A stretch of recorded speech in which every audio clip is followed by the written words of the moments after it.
menginspirasi.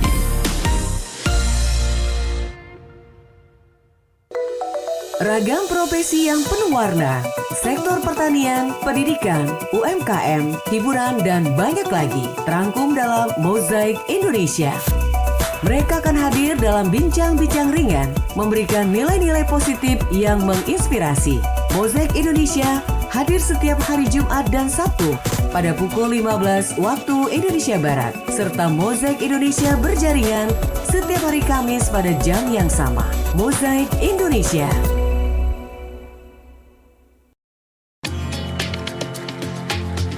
Segera Anda dengarkan suara-suara yang penuh prestasi dalam kiprah mereka. Mozaik Indonesia. Mozaik Indonesia.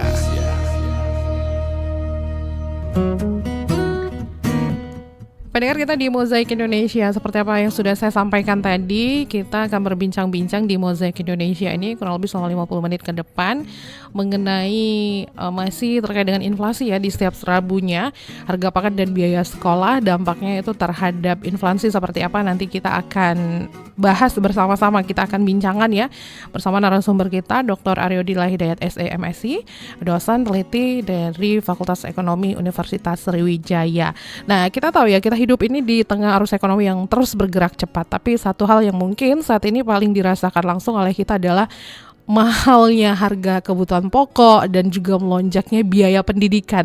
Jadi dua komponen penting ini, harga pangan dan biaya sekolah, itu bukan hanya membebani dompet saja ya, tapi juga ikut mendorong inflasi ke titik yang mungkin mengkhawatirkan. Karena saya bukan ahlinya, nanti kita tanyakan ya apakah sebegitu mengkhawatirkannya begitu kan ya. Nah, tapi pertanyaannya sekarang, ya, seberapa dalam sebenarnya dampaknya terhadap perekonomian nasional kita ini. Jadi sore ini kita akan bahas bersama, sudah hadir di studio Pro 1 yang memang sudah ahlinya, ada Dr. Aryodila Hidayat SE MSI. Beliau ini adalah dosen peneliti juga dari Fakultas Ekonomi Universitas Sriwijaya. Selamat sore, Assalamualaikum warahmatullahi wabarakatuh, Pak Aryodila. Selamat sore Mbak Tata. Kabar gimana, sehat ya? Ya baik, alhamdulillah. Alhamdulillah ya. Jadi ini tadi dari Indralaya, dari Universitas Sriwijaya ya, yang di Layo, langsung ke sini. Langsung ke sini. Oke, nambah SKS, berarti berapa SKS nih kita? 2 SKS saja. 2 SKS ya. Iyalah, nggak usah 3 ya, 2 aja udah puyeng. Oke, nah ini kita akan membahas mengenai harga pangan dan biaya sekolah. Jadi bagaimana memang dampaknya itu terhadap inflasi kita ini ya. Tapi sebenarnya seberapa pengaruh begitu ya Pak Aryo ya untuk kenaikan harga pangan terhadap laju inflasi nasional saat ini? Ya, sebelum kita bicara tentang harga pangan gitu ya, mungkin kita coba review lagi ya apa itu inflasi biar teman-teman pemirsa bisa memahami ya inflasi. Jadi inflasi itu adalah hal yang sering kita dengar, tapi secara definisi sendiri inflasi adalah suatu kondisi di mana terjadi kenaikan harga barang dan jasa secara terus-menerus dalam suatu wilayah. Itu yang dimaksud dengan inflasi. Artinya angka inflasi itu dikontribusikan ya atau dibentuk oleh berbagai komponen-komponen ya. Ada komponen misalnya tadi pengeluaran rumah tangga misalnya, kemudian yang paling sering itu BBM misalnya gitu kan, juga termasuk tadi biaya sekolah sampai perhiasan, angkutan, bahkan akomodasi juga termasuk dalam komponen itu, dan itu akan selalu dipantau oleh BPS. Kalau kita lihat cara perhitungannya dari IHK, sementara kalau GDP deflator itu dari Bank Indonesia biasanya seperti itu yang akan dilakukan. Nah, kalau kita bicara bagaimana pengaruh ya dari pangan ya, terutama beras ya, ini menjadi isu yang cukup sering kita dengar akhir-akhir ini, terutama bulan Juli kemarin. Karena ternyata walaupun ada suatu kontradiksi ya, walaupun di bulan-bulan sebelumnya kita ada informasi bahwa panen beras kita tuh melimpah, tapi ternyata di bulan Juli itu harga beras itu ya meningkat cukup lumayan kayak gitu ya, sampai 2% 3%-an gitu di Indonesia ya. Dan itu tentunya akan memberi kontribusi yang sangat besar karena masyarakat Indonesia ini kan pemakan beras. Pemakan beras Sebagian ya. besar kalau nggak makan nasi itu rasanya belum makan kayak gitu ya. Ya, sepertinya Nah, begitu. Jadi sehingga kalau harga beras naik itu tentunya akan menambah tekanan dari sisi pengeluaran masyarakat yang ada di Indonesia. Jadi kayak itu, Mbak Tata. Oke. Jadi kalau kita berbicara jenisnya begitu ya Pak Aryo ya. Jenis pangan, ada tidak jenis pangan tertentu yang memang paling berkontribusi ya, walaupun memang tadi disampaikan kayaknya beras begitu ya. Untuk periode ini beras, periode kemarin ya Juli ya. Oke, belum ada pergeseran ya. Ya, sementara kalau pangan lain tuh ya cukup bergantian lah kayak gitu ya. Misalnya kita lihat cabai misalnya ya, terutama menjelang hari-hari raya gitu ya. Kemudian bawang juga. Iya. Kemudian kalau ada kaitannya dengan impor pangan tuh misalnya kedelai misalnya gitu, itu merupakan termasuk sembako ya, termasuk bahan pokok yang selalu dikonsumsi masyarakat sehingga ketergantungan terhadap kebutuhan pangan yang saya sebutkan tadi sangat tinggi, sehingga akan menjadi suatu pengaruh yang cukup signifikan seandainya terjadi kenaikan harga di komoditas-komoditas tersebut, begitu Mbak Tata. Oke, nah jadi untuk Anda juga yang lainnya pendengar ya, silahkan saja di line telepon 0711369977, bisa juga melalui WhatsApp di 082179279090, atau Anda juga bisa langsung ke akun YouTube RRI Pro 1 Palembang, karena juga kita siarkan ya secara visual itu melalui aplikasi RRI Digital dan juga akun YouTube RRI Pro 1 Palembang. Jadi silakan saja buat yang mau tanya-tanya. Kita masih membahas mengenai harga pangan dan biaya sekolah. Bagaimana dampaknya terhadap inflasi begitu pendengar ya. Masih bersama narasumber kita Dr. Aryo Dila Hidayat SE MSI, dosen peneliti dari Fakultas Ekonomi Sriwijaya. Nah, jadi kalau misalkan tadi disebutkan bahwa sejauh ini tahun ini atau tahun kemarin begitu ya, belum ada pergeseran, masih beras menjadi Enggak, yang agak besar itu sekitar bulan Juli kemarin. Iya. Apa yang menyebabkan begitu banyak kontribusi dari beras ini? Ya karena pas bulan sebelumnya di awal tahun memang terjadi peningkatan panen beras. Kemudian berdasarkan data di bulan Juli itu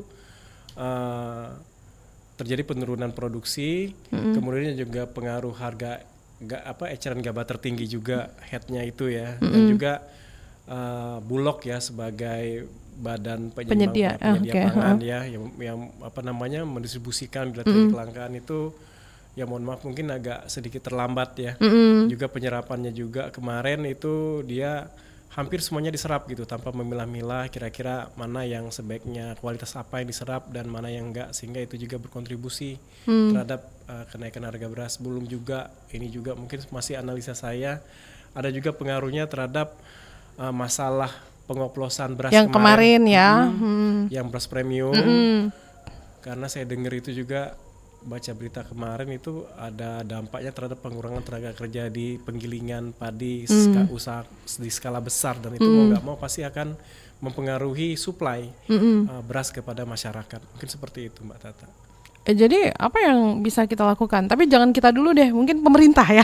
Ya, pemerintah yang bisa menekan harga pangan ini ya supaya tidak memicu inflasinya lebih tinggi begitu ya Pak? Ya, yang pasti di mana-mana ya. Pemerintah itu akan selalu melakukan penyesuaian harga pasar ya agar tidak memberatkan masyarakat dengan jalan misalnya operasi pasar. Kita sebenarnya sudah melakukan operasi pasar, tapi mungkin skalanya atau timingnya mungkin nggak pas atau masih terlalu lambat ya. Orang kerja itunya digelar gitu atau enggak, mungkin gini, jumlah beras yang disalurkan itu masih tidak belum mencukupi. Okay. Sehingga itu mempengaruhi harganya. Dan ini tentunya ada kaitannya juga dengan peran Bulog ya sebenarnya. Nah, jadi mungkin sementara itu ya, jadi dimasifkan bagaimana peran dari pemerintah. Jadi ada badan pengendali harga pangan gitu kan. Nah, itu juga harus lebih aktif lagi gitu, bagaimana menekan harga beras ini agar tetap stabil. Nggak cuma beras sih, juga termasuk yang lain-lainnya ya, kayak bawang, kemudian kedelai, cabai terutama itu ya, itu juga memang harus dikendalikan sehingga harapannya bisa membuat inflasi itu melandai lah gitu ya, dan itu tentunya akan membuat masyarakat menjadi lebih tenang. dan tidak panik. Buktinya saja kita kemarin kalau beli beras itu di toko dibatasin itu Mbak. Kalau ke ke minimarket gitu ya, itu hanya dibatasin cuman 10 kilo gitu. Iya, Ya, satu orang ya. satu pembeli ya, Iya. jadi kayak gitu. Jadi dengan tindakan itu harapannya tidak terjadi ras ya atau pembelian besar-besaran beras yang akan berdampak harga beras juga makin tinggi kan. karena Walaupun terjadi tetap kelangkaan. saja di lapangan ada yang diakal-akali gitu ya. Iya, karena beras ini kan Satu keluarga Iya. pergi yang ngantri satu orang. barang yang tahan lama kan. Heeh. Sehingga ini yang suka dimainkan oleh para penimbun. Ya, mereka ketika setelah panen mereka timbun ya, dan harganya pasti akan naik. Ketika harga tinggi mereka jual. Itu yang terjadi sebenarnya. Tapi kalau misalnya kita tarik ke biaya pendidikan gitu ya. Tadi kan kita menyoalkan soal yang harga pangan gitu ya. Nah, tapi kalau misalnya kenaikan biaya sekolah sendiri begitu, Pak? Ya, ini juga menjadi fenomena tiap tahun sebenarnya Mbak Tata. Jadi orang Indonesia itu bisa dilihat tuh kapan-kapan momen biasanya permintaannya naik ya. Yang pasti itu yang paling tinggi pas Lebaran gitu ya enggak? Ya puasa bulan Ramadan ya, Lebaran itu tinggi sekali tuh. Kemudian yang kedua itu adalah bulan kemarin ketika mulainya tahun ajaran baru. Iya. Yang jadi komponen pendorong ini ya tentunya kenaikan biaya seragam, buku dan lain-lain, termasuk juga biaya SPP ya, terutama yang sekolah swasta ya, biaya-biaya lainnya itu ternyata setelah diukur atau dibandingkan dengan tahun sebelumnya terjadi lonjakan kayak gitu. Karena begini Mbak Tata, karena statistik Indonesia ini dari segi pendidikan ya, kalau orang kaya memang kaya gitu Mbak. Terus Artinya kebalikannya bisa gitu ya nggak, tetap Iya. sekolah di sekolah mahal. Iya. Orang miskin itu memang disubsidi sama pemerintah. Tapi Ya, subsidinya banyak gitu ya nggak, dari pendidikan, dari kesehatan dan segala macam. Yang susah itu kejepit itu kelas menengah sebenarnya. nah iya. Ya, kelas Maju salah, mundur salah ya. Iya. Maju kena, mundur kena ya. Mau bayar semangat mereka tuh seleranya atas gitu ya, tapi pendapatan belum mampu kayak gitu. Iya. Sementara harga yang mereka keluarkan tuh juga sudah tidak disubsidi lagi biaya-biaya yang mereka keluarkan itu. Akibatnya ya kelas menengah ini yang menjadi terjepit di antara kedua kelas tadi. Dan itu juga berlaku di sektor pendidikan. Kelas menengah itu rata-rata sebagian besar tuh menyekolahkan anaknya di sekolah swasta. Iya, ada sekolah swasta ya, tahu sendiri berapa biayanya gitu. Bayar masuknya aja tuh saya dengar tuh nggak ada di bawah 10 juta gitu. Belasan juta bahkan sampai di atas 20 juta.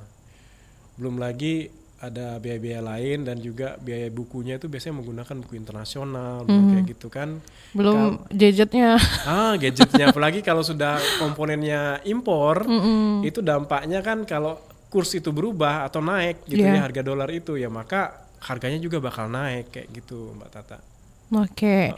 Kami ingatkan kembali ya, silakan saja di 0711369977, 082179279090, bahkan juga bisa langsung ke aplikasi RRI Digital dan akun YouTube RRI Pro 1 Palembang, bisa juga ke media sosial kami.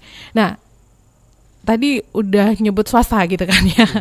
Jadi kalau misalnya sektor pendidikan swasta yang sering menaikkan biaya sekolah tiap tahun ya, berarti itu termasuk salah satu kontribusi terbesar juga sektor ini ya dalam inflasi umum ataupun inflasi inti lah bisa dibilang gitu ya Pak? Di saat tertentu aja sebenarnya. Oh di satu, misalnya enggak. penerimaan ini. Iya gitu aja cuman, tapi Oke. kalau setelah itu sudah ada penyesuaian sebenarnya Mbak Tata. Jadi nggak terlalu ada lonjakan dari sektor tersebut sebenarnya. Kalau tiap bulan scary juga ya. Habis untuk biaya pendidikan aja nih ya.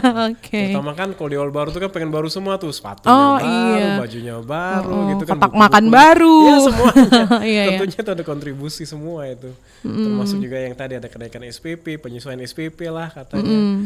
Jadi seperti itu. Tapi semua ini tuh terjadi apakah juga maksudnya gini, apakah memang kita sedang menghadapi inflasi yang memang disebabkan oleh kebijakan atau justru malah karena bisa dibilang nih ya kegagalan dalam menjaga stabilitas harga pangan dan pendidikan itu sendiri Pak?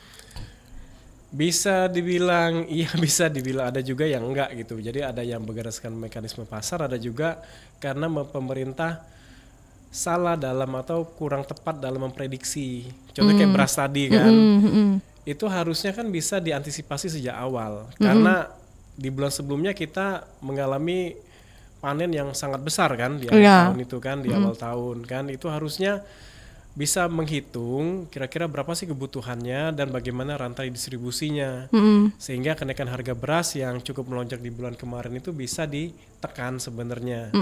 Jangan sampai terjadi pembatasan sampai gitu kan, kalau terjadi pembatasan kan membuat masyarakat jadi panik gitu, ada apa sebenarnya gitu kan. Makanya Menteri Pertanian kan sampai dipanggil gitu, walaupun sebenarnya saya lebih suka ya nggak cuma Menteri Pertanian aja yang ngomong di situ, tapi semua juga yang terlibat yang ngomong semua lah kayak gitu kan, yang mau mereka kerjakan ke depan ini. Karena yang di Menteri Pertanian kan mereka memproduksi kan sebenarnya, yang didistribusikan beda. Kenapa Menteri Pertanian gitu yang dicecar gitu ya? Dicecar gitu ya nggak ya? Kenapa harga beras naik? Lah mereka memproduksi, jumlahnya naik, tapi setelah itu kan diproduksi di di industri kan, itu kan ada perindustrian, ada perdagangan, ada juga bulog dan segala macam. Harusnya mereka dong yang ngomong gitu ya nggak? Iya. Jadi saya pikir kemarin agak salah juga gitu ngejarnya ke Menteri Pertanian. Apakah memang ketika produksi beras diambil dari sawah langsung dilempar ke toko? Enggak kan masalahnya. Dan apakah kan dia yang langsung jual kan enggak juga ya? Itu ceritanya di situ. Ini kok ceritanya di gitu saya lihat. Tapi kalau kan kenaikan biaya sekolah dan harga pangan ini ya Pak Aryo ya seperti yang kita tangkap berarti memang sering disebut sebagai inflasi musiman begitu ya. Karena kan memang bisa jadi kayak gitu ya. Bisa jadi ya. Oke, tapi bisa nggak sih ini tuh menghilang, maksudnya gitu loh, misalnya kayak kita punya solusi yang nyata lah, jangan sampai dibiarkan ya terjadi inflasi musiman gitu. Iya sebenarnya kalau pangan Mbak Tata ya, saya berkaca dari pemerintahan sebelumnya, saya bukan membandingkan hal yang baik lebih buruk gitu tapi ketika pemerintahan sebelumnya itu kan pergantian dari SBY ke Jokowi, Presiden Jokowi gitu ya. Itu kan kalau kita dulu ngerasa tiap lebaran tuh pasti naik harga, ya nggak, pasti naik gitu kan, dan itu membuat orang panik gitu. Tapi sejak tahun kalau nggak salah 2015 atau 2016, di mana pemerintah itu melakukan membuat tim ini pengendali inflasi, ya dan melibatkan nggak cuman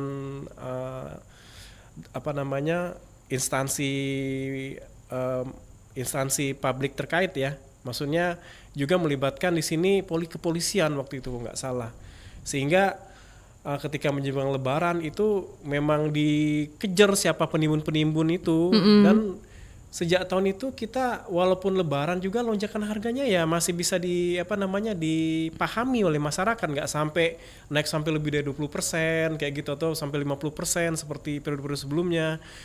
Tapi sekarang kok saya dengar itu semakin kesininya, walaupun zaman Presiden Jokowi juga itu kok peran mereka tuh kok apa udah dibubarkan gitu ya, atau tetap jalan tapi bagaimana efektivitasnya, apakah seperti dulu atau enggak, sehingga yang kaget ya sekarang kayak gitu kan, kenapa tiba-tiba harga beras tuh bisa naik kayak gitu kan, sementara kita sedang panen besar sekali di periode sebelumnya kayak gitu. Makin kelihatan ya ketimpangan sosialnya ya, jadi makin kelihatan ya Pak ya. Itu sebenarnya kalau dibiarkan sampai tinggi itu yang kaya makin kaya, yang miskin makin kejepit gitu sebenarnya, itu masalahnya. Oke, baiklah. Nah, saya bacakan dulu WhatsApp yang masuk di 0821 7927 9090 ya. Tidak disebutkan namanya, dari 0821 7958 sekian. Selamat sore. Perbincangan ini menarik ya, yang ingin saya tanyakan ya. Oke. Nah, ini bagaimana dengan kebijakan fiskal atau mungkin moneter lah ya, yang bisa membantu mengendalikan inflasi yang disebabkan oleh faktor non moneter seperti biaya sekolah atau harga pangan begitu. Silakan dijawab Pak. Kayaknya ini praktisi yang nanya ini, ya curiga saya. Pertanyaan benar-benar disiapkan ya. Silakan Pak Aryo. Jadi ya memang dalam kayak kita gagal deh Pak ngobrol untuk santai gitu ya. Ini serius banget ya. Jadinya serius banget. Ya mukanya pemirsa lain bisa memahami gitu. Iya, oke. Ya, jadi kalau secara kebijakan fiskal ya, itu pemerintah kan bisa melakukan subsidi misalnya ya. Iya. Bisa harga beras tinggi itu diberikan subsidi ya, terutama bagi masyarakat yang nggak mampu. mulai dari tingkatan petaninya misalnya ya, dalam produksinya sehingga bisa menekan harga harga produksi, bahkan sampai ke tingkat penjual dan konsumen juga bisa diberikan subsidi dalam rangka mengatasi masalah ini. Juga kepada konsumennya misalnya dikasihkan kita tuh BLT misalnya kayak gitu ya, nggak sehingga bantuan langsung tunai. ya, atau langsung dikasihkan beras dari pemerintah yang kayak kemarin kan, yang pembagian beras langsung itu kan, sehingga itu kan akan mengurangi permintaan beras di masyarakat kan gitu kan. Demikian juga sekolah yang kemarin kan di MK kan mau dibahas, sudah dibahas tuh, diputuskan bahwa harusnya sekolah swasta tuh juga dibebaskan yang SD itu SPP-nya kan. Nah, cuman saya nggak tahu lagi tindak lanjutnya kayak apa gitu ya. Apakah mekanismenya seperti subsidi yang selama ini dilakukan melalui sekolah-sekolah negeri atau sekolah pemerintah, ataukah seperti apa kayak gitu ya nanti. Artinya ya kalau kita bicara kebijakan fiskal ya mampu-mampu saja sekarang pemerintahnya mau apa enggak sebenarnya gitu ya. Dan kita lihat apakah berdampak akan mengurangi beban masyarakat secara sementara sifatnya atau berkelanjutan, atau jangan sampai membuat masyarakat jadi manja gitu. Itu yang dikhawatirkan, akhirnya kan jadi mental pengemis. Ya seperti yang terjadi di Venezuela misalnya kayak gitu kan. Oh, berarti kita belum ada mental pengemis, Pak? Semoga tidak. Semoga tidak ya. Berarti apa yang tersebar di media sosial rata-rata tidak benar ya? Ya saya nggak ngerti juga gitu ya. Akibat terlalu banyak bantuan ya, orang miskin harusnya jadi santai gitu ya, nggak semuanya dapat gitu. Ya demikian juga kalau dari segi kebijakan moneter ya. Kebijakan moneter itu ya misalnya dari pengurangan kredit misalnya di sektor-sektor komoditas pangan misalnya, kayak itu dikasih misalnya dari ketentuan dari Bank Indonesia, tentunya sih kerjasama dengan OJK dan perbankan dan lembaga keuangan lain, misalnya ada subsidi bunga atau pembatasan atau pemberian kemudahan dalam mengakses permodalan, sehingga itu akan meringankan beban produksi juga ya. Kalau dia memerlukan pinjaman dari lembaga keuangan, baik di farmnya maupun di distribusi dan di produksinya. Nah, itu bisa dilakukan. Cuman sekarang ya tinggal koordinasi aja tuh antar lembaga ya, antar eksekutif sama Bank Indonesia dan lembaga keuangan seperti perbankan. Bagaimana caranya mereka bisa bersinergi dalam rangka menurunkan tingkat inflasi dengan lebih spesifik kepada sektor-sektor yang kita anggap itu harus kita benahi kayak gitu ya. Jangan sampai tidak ada sinergi sehingga manfaatnya juga menjadi tidak optimal bagi masyarakat, seperti itu Mbak Tata. Ya, bukan masyarakat sebagian ya? Ya, semuanya. Semuanya ya. Oke, baiklah. Nah, kita break dulu Pak Aryo ya, nanti kita lanjutkan kembali. Kami informasikan juga pendengar ya bahwa sudah masuk waktu asar untuk wilayah Kota Palembang dan sekitarnya. Kita akan kembali lagi masih di Mozaik Indonesia, harga pangan dan biaya sekolah, dampaknya terhadap inflasi seperti apa? Masih bersama narasumber kita Dr. Aryo Dila Hidayat SI MSI, dosen peneliti dari Fakultas Ekonomi Universitas Sriwijaya. Itu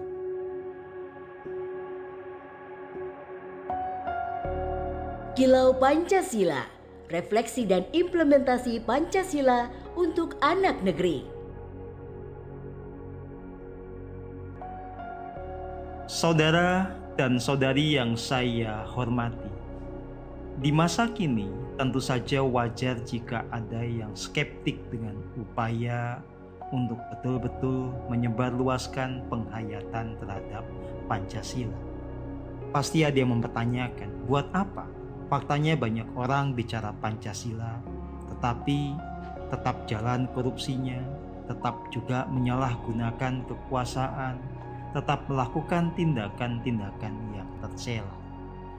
Saudara dan saudari yang saya kasihi dan saya hormati, memang ini sebuah skeptisisme dan kritisisme yang wajar, masuk akal, beralasan.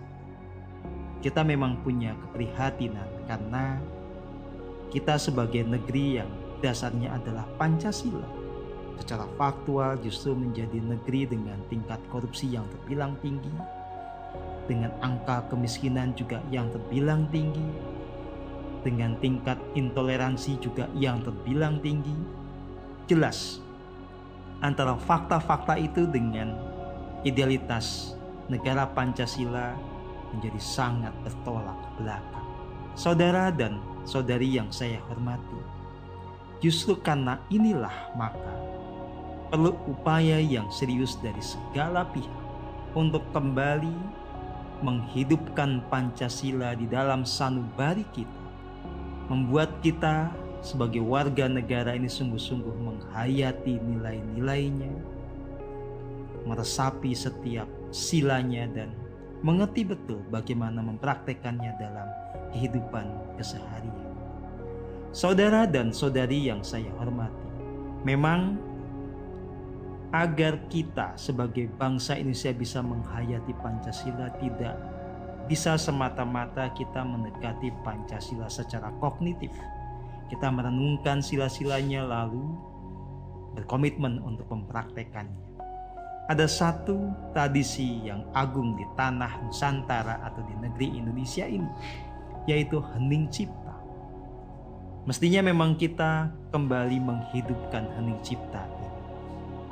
Ini adalah tindakan berkesadaran penuh, menghayati setiap tarikan dan hembusan nafas, merasakan kasih Tuhan di dalam setiap nafas kita, merasakan dan menyadari keberadaan Tuhan yang bertahta bersemayam di relung hati, yang membuat kita kemudian bisa hidup dengan kasih-Nya, hidup dengan cinta kasih yang universal.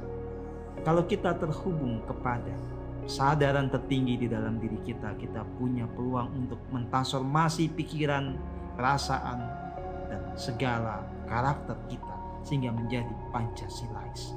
Inilah PR kita bersama. Kilau Pancasila, persembahan RRI dan Pusaka Indonesia.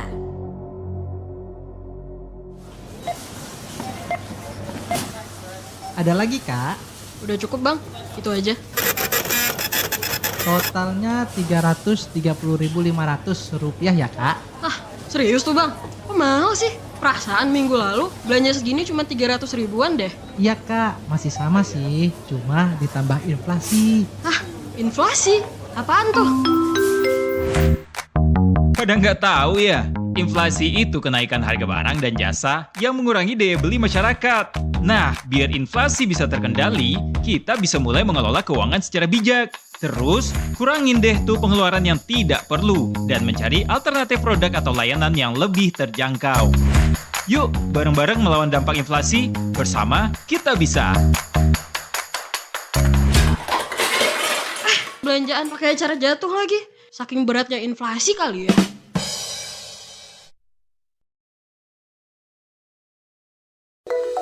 Ragam profesi yang penuh warna, sektor pertanian, pendidikan, UMKM, hiburan, dan banyak lagi terangkum dalam Mozaik Indonesia. Mereka akan hadir dalam bincang-bincang ringan, memberikan nilai-nilai positif yang menginspirasi. Mozaik Indonesia hadir setiap hari Jumat dan Sabtu pada pukul 15 waktu Indonesia Barat, serta Mozaik Indonesia berjaringan setiap hari Kamis pada jam yang sama. Mozaik Indonesia. Terima kasih pendengar, Anda masih bersama kami di Pro 1 Palembang, kanal informasi dan inspirasi. Kita masih di Mozaik Indonesia, masih berbincang-bincang mengenai harga pangan dan biaya sekolah, dampaknya terhadap inflasi ya, begitu. Masih bersama narasumber kita, dosen peneliti dari Fakultas Ekonomi Universitas Sriwijaya, Dr. Aryo Dilla Hidayat SE MSI. Kita lanjutkan Pak Aryo ya perbincangan kita di sore hari ini. Dan jangan lupa untuk bergabung kembali di 0711369977, bisa juga di 082179279090, bisa ke akun YouTube RRI Pro 1 Palembang dan aplikasi RRI Digital. Jadi chat saja, nanti akan saya bacakan. Jadi ini kayaknya semakin menarik ternyata ya. Kalau misalnya kita nonton aja di televisi itu kan kayak ya udah nonton gitu ya Pak ya. Tapi kalau ketika kita diskusikan ternyata lebih menarik pendengarnya. Dan ternyata seperti apa yang sudah kita bicarakan dari awal sampai dengan sekarang, bisa dibilang tekanan inflasi ini bukan cuma sekedar angka statistik saja ya Pak ya. Memang benar-benar terasa ya di kehidupan sehari-hari. Iya. Bahkan kalau misalnya kita telusuri lebih jauh ya. Oke. Ya sebenarnya gini Mbak Tata, Indonesia itu ya karena inflasinya relatif rendah ya dibanding negara lain, jadi kita nggak terlalu merasakan. Beda ketika Indonesia itu sekitar di tahun 90-an itu inflasi kita tuh hampir 8-10%, itu kerasa bener. Artinya kalau inflasinya itu 8-10%, kalau gaji kita nggak naik, artinya tingkat kesejahteraan kita itu turun sebenarnya sebesar lagi inflasi itu sebenarnya. Dan itu sangat terasa sekali. Cuman begini, inflasi mau nggak mau sangat dibutuhkan dalam perekonomian. Cuman kadarnya itu harus rendah, karena dengan inflasi itu terlihat bahwa terjadi peningkatan pendapatan masyarakat sebenarnya. Selama itu sifatnya demand pull inflation, artinya kita lebih baik inflasi di kisaran rendah, misalnya 2% atau 1% gitu ya, dan pendapatan kita harapannya bisa naik di 5%, jadi ada selisih itu kan, dibandingkan kita mengalami deflasi. Deflasi itu sendiri adalah kondisi di mana terjadinya penurunan harga barang dan jasa. Kalau saya sering nanya sama mahasiswa, kamu lebih suka inflasi atau deflasi? Gitu, baru buka kelas moneter gitu ya. Deflasi pak, gini, harga turun, masyarakat itu. Jangan salah saya bilang. Kalau deflasi itu artinya ekonomi lagi lesu. Karena harga barang naik itu kan karena banyak yang pengen beli, barangnya terbatas. Permintaannya terbatas gitu. Permintaannya banyak, barangnya sedikit gitu kan, tidak mencukupi. Sementara kalau deflasi itu, kenapa harga barang turun, barang banyak, yang minta sedikit. Artinya apa? Daya beli masyarakat itu turun. Kalau diteruskan ini bahaya. Kalau barangnya nggak laku, harganya turun, lama-lama pabriknya tutup. Kalau pabriknya tutup, itu pengangguran. Kalau pengangguran terus tidak diatasi, tambah lesu lagi, tambah deflasi, akhirnya terjadi apa? Mulai terjadi namanya depresi dalam perekonomian. Kayak gitu Mbak sebenarnya. Tapi kalau dilihat daya beli dan bisa dibilang potensi ketimpangan sosial lah ya, saat ini yang Pak Aryo lihat seperti apa Pak? Gimana maksudnya? Kondisi kita saat ini. Ya, nggak usah narik napas panjang gitu dong Pak. Gini ya, kalau kelas menengah itu kalau dilihat dari tahun kemarin tuh sedang mantap-mantapnya gitu ya nggak? Oke. Ya mantap-mantapnya tuh makan tabungan maksudnya. Jadi apa namanya? Masyarakat kita sekarang memang agak cenderung berhati-hati dalam mengeluarkan pendapatannya gitu ya, membelanjakan pendapatannya. Karena sudah banyak sekali pengalaman mereka bagaimana kita dihajar COVID kemarin gitu ya nggak? Iya. Dan itu membuat mereka jadi belajar. Apalagi sekarang kondisi ekonomi baik dalam negeri maupun global itu ya, pengaruhnya masuk ke kita, itu membuat ketidakpastian yang sangat tinggi sekali. Makanya termasuk orang kaya juga itu nahan-nahan ngeluarin duit ya sebenarnya. Kelas menengah itu sebagian itu turun level sudah ya, dan mereka juga sebagian besar itu malah sudah menggunakan tabungannya dalam membelanjakan keperluannya. Dan itulah yang membuat kenapa inflasi kita cenderung rendah dalam 2 tahun terakhir ini ya. Sejak 2024 itu ya mulai turun terus inflasi kita, dan itu sebenarnya kondisinya tidak bagus dalam perekonomian, karena kalau tidak disupport, kalau tidak dirangsang agar masyarakat belanja lebih banyak gitu ya, itu akan membuat banyak pabrik-pabrik yang gulung tikar seperti saya bilang tadi. Nah, bahkan pabrik besar pun gitu ya Pak ya, yang kita nggak prediksi sama sekali begitu ya. Kalau orang awam ya, nggak nyangka tiba-tiba ada aja beritanya gitu kan. Benar, ya. Seperti itu.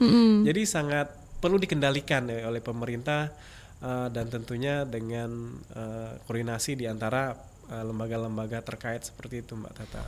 Tapi misalnya ya, kita sudah berbicara harga beras atau harga pangan naik, uang sekolah melonjak, gaji pendapatan kita stagnan begitu ya Pak ya.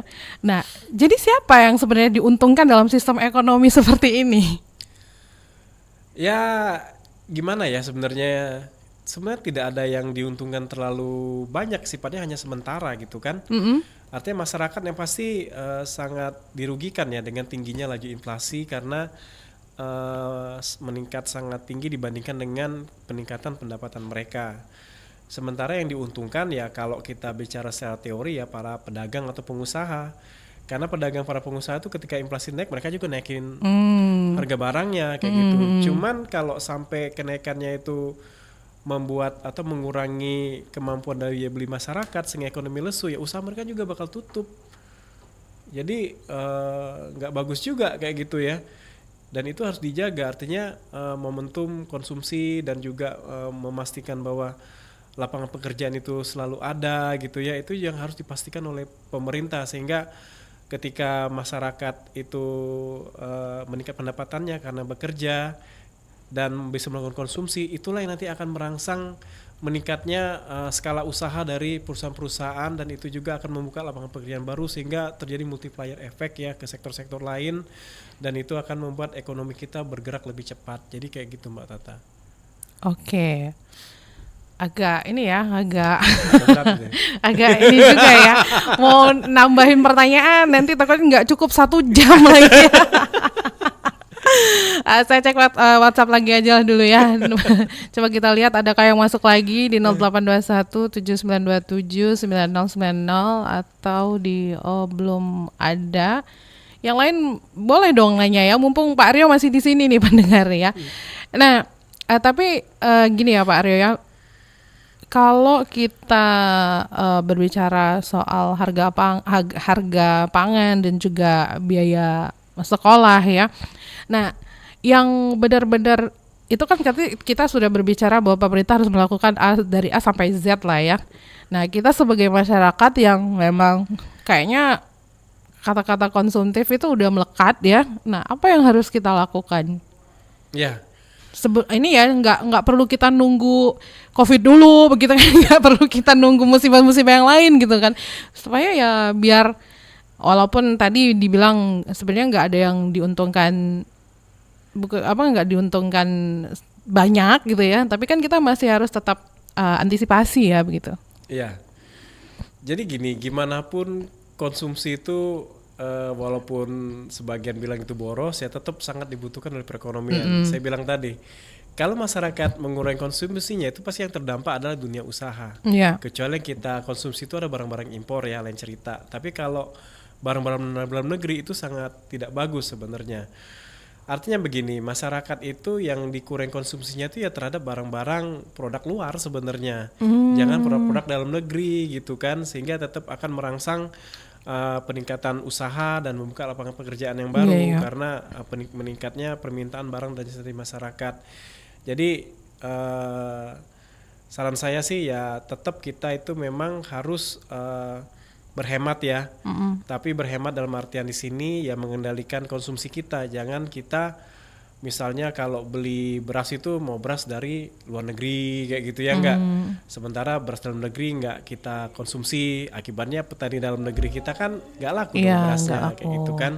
Termasuk barang-barang lain juga, dari segi pakaian gitu kan, dari segi misalnya sepatu dan apapun itu ya kita selalu cari barang impor, padahal di dalam negeri juga banyak sepatu buatan dalam negeri yang kualitasnya sama tapi harganya lebih murah. Cuman karena gengsi ya dikejarnya yang barang impor semua, karena memang perilaku dari manusia itu ya tidak mau disamain ya dengan orang lain. Jadi ketika terjadi peningkatan pendapatannya, biasanya mereka akan mengkonsumsi barang-barang yang mewah ya, yang mahal, yang sehingga tidak semua orang mau membelinya, dan itu biasanya dibeli dari luar negeri kayak gitu, yang kadangkala mereknya aja yang besar, yang buatnya juga kadang orang Indonesia gitu kan, tapi dikasih merek di luar negeri kayak gitu ya.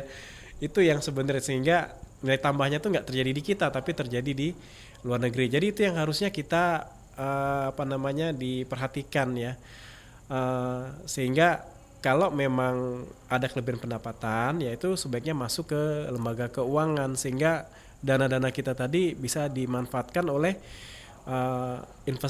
untuk investasi oleh para investor kayak gitu ya, yang sifatnya real, yang sifatnya langsung gitu, buat pabrik, beli mesin dan segala macam. Jadi benar-benar akan kembali ke dalam perekonomian. Jangan uang kita beli produk luar negeri, uangnya itu nanti larinya ke luar negeri, keuntungannya yang besar, bukan ke dalam negeri. Kayak gitu Mbak Tata. Tapi justru ini juga lah yang agak sulit ya, karena kan balik ke kesadaran dan trust issue kayak gitu loh. Ya enggak sih Pak. Jadi ya agak gimana gitu ya. Bahkan tidak memungkirin ya, kita sendiri kadang-kadang kan ada godaannya ya untuk beralih begitu kan. Ya.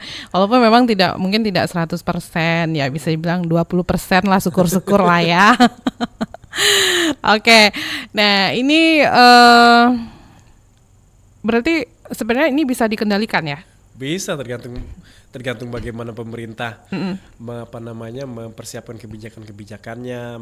Jadi kita itu ngomongnya nanti ada kebijakan fiskal, kebijakan moneter. Kalau kebijakan moneter itu kan terkait bagaimana jumlah uang yang ada di perekonomian kita itu diatur besaran jumlahnya. Dan ini tentunya akan mempengaruhi tingkat suku bunga misalnya kayak gitu kan. Kalau ingin akan laju inflasi ya jumlah bunganya diturunin. Diturunin sehingga harga tingkat bunga naik ya. Dan itu akan menekan pengeluaran masyarakat yang misalnya yang sebelumnya pengen beli mobil, beli yang mahal-mahal gitu kan, dengan suku bunga tinggi, ya udah nanti aja lah karena ongkos pinjamnya tuh mahal gitu ya enggak. Demikian juga di fiskal kayak gitu kan.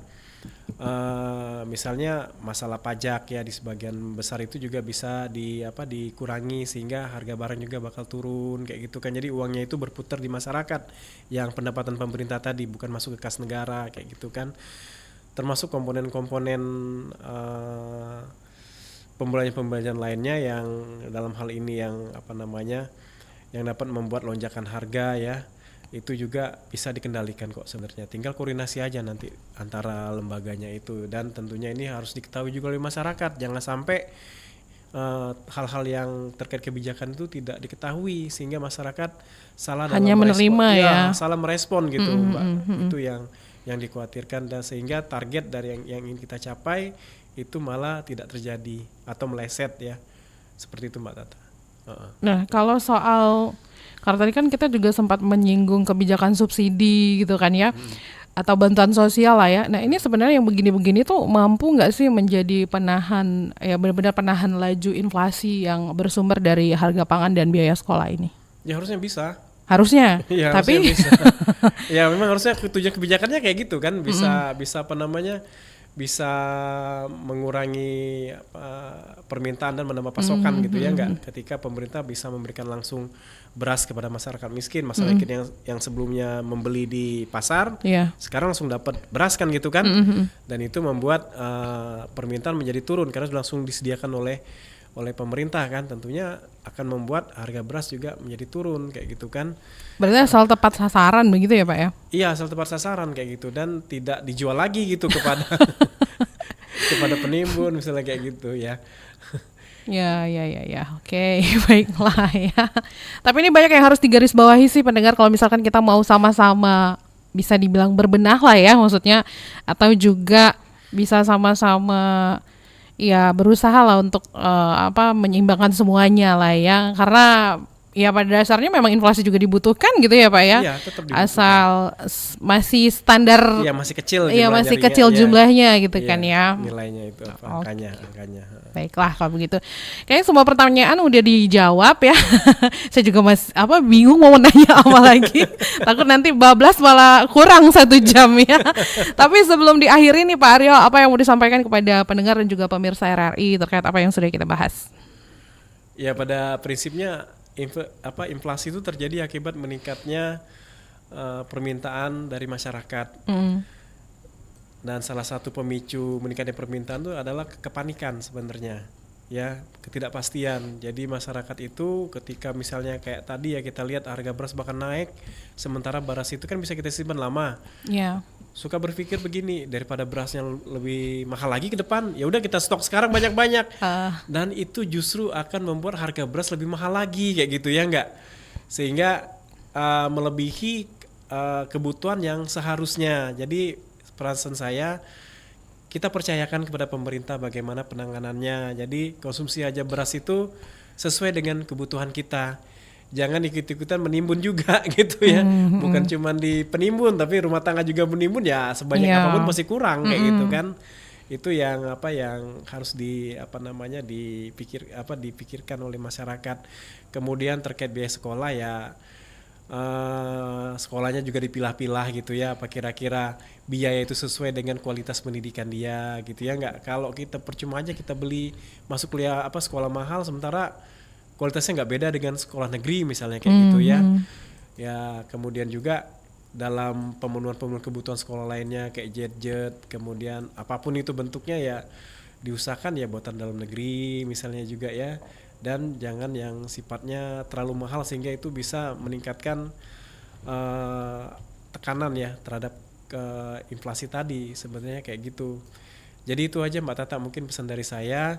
Kita harus yang punya duit, jadi kita harus pintar-pintar gitu bagaimana mengelola keuangan, jangan sampai inflasi ini malah semakin menggerus pendapatan kita ya. Akibat kita juga berkontribusi di sana, ya dalam atau turut menyumbang kenapa inflasi ini bisa naik. Jadi kayak itu Mbak Tata. Baiklah kalau begitu ya.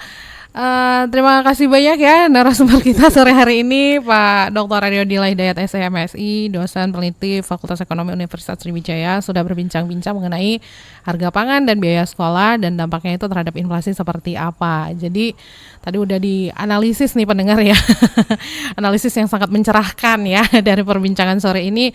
Insya Allah kita semakin memahami bahwa inflasi itu bukan sekadar angka tapi realita yang sangat dirasakan oleh kita semua, terutama dari harga bahan pangan dan juga biaya sekolah. Mudah-mudahan diskusi ini juga bisa menjadi bahan pertimbangan ya. Pesan Pak Aryo tadi kan, jadi kita harus pintar-pintar lah ya. Dan ini juga pesan juga lah untuk para pemangku kebijakan begitu ya Pak Aryo ya, dan membuka wawasan kita juga tentang pentingnya stabilitas harga untuk menjaga kesejahteraan bersama. Baiklah kalau begitu, terima kasih banyak Pak Aryo sudah berbincang-bincang bersama RRI Pro 1 Palembang. Insya Allah kita akan ketemu lagi dengan pembahasan selanjutnya. Selamat sore, assalamualaikum warahmatullahi wabarakatuh. Waalaikumsalam warahmatullahi wabarakatuh. Terima kasih juga pendengar untuk Anda yang sudah bergabung bersama kita di sini. Tadi kita sudah berbincang-bincang ya mengenai kenapa harga pangan dan biaya sekolah juga punya peran besar dalam naik turunnya inflasi. Semoga setelah ini memang kita nggak cuma ngerti apa yang terjadi, tapi juga mulai bertanya-tanya apa yang bisa kita lakukan. Tapi tadi udah dikasih bocoran kan kita harus melakukan apa. Jadi terima kasih banyak.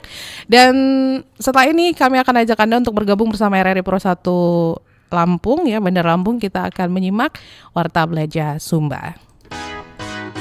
Baru saja kita ikuti Indonesia Banget. Indonesia Banget hanya di Pro 1 92,4 MHz.